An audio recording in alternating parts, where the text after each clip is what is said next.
नमस्कार मास्टर रेसिपीजमध्ये सगळ्यांचं मनापासून स्वागत. आणि आता आंबा आणि कैरीचे शेवटचे दिवस सुरू आहे.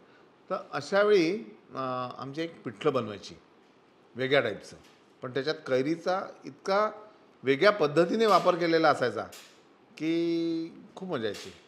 चला आपण बनवूया कैरीचं पिठलं. ही साधारण 3 ते 4 तास भिजवलेली चण्याची डाळ आणि साधारण वाटीभर जर डाळ असेल तर एक कच्ची कैरी, कच्च्या कैरीचे तुकडे. आता कैरी किती आंबट आहे यावरून सुद्धा तुम्ही ठरवू शकता की किती घालायची. आणि यामध्ये थोडं पाणी,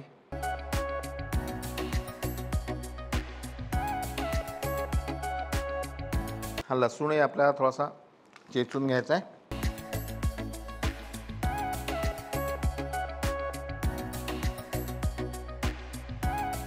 तेल, मोहरी,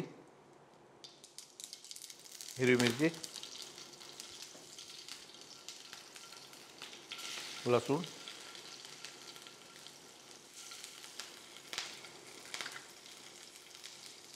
थोडी हळद आणि पाणी.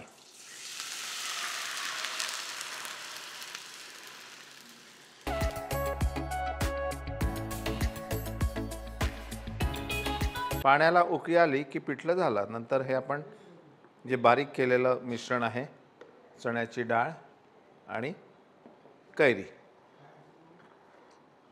ते घालायचं.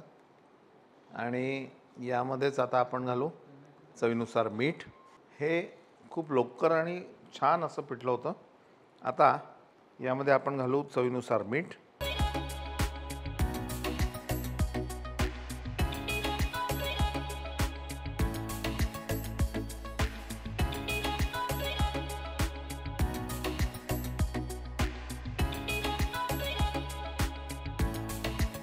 यावर एक छान फोडणी घालायची आपल्याला. फक्त हिंग आणि जिरं किंवा हिंग आणि मोहरी, तुम्हाला जे आवडत असेल. फोडणीसाठी तेल, मोहरी, जिरं आणि गॅस बंद करून त्यामध्ये थोडंसं हिंग. आणि ही फोडणी जी आहे ही आपण पिठल्यावर घालू.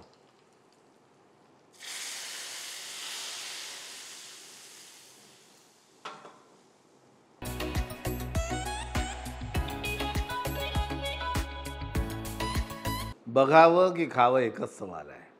काय करावं? खावं. हे सगळे म्हणतात खावं, मी पण खाणार आहे. मस्त भाकरी आणि त्याच्याबरोबर हे कैरीचं पिठलं. Oh my God.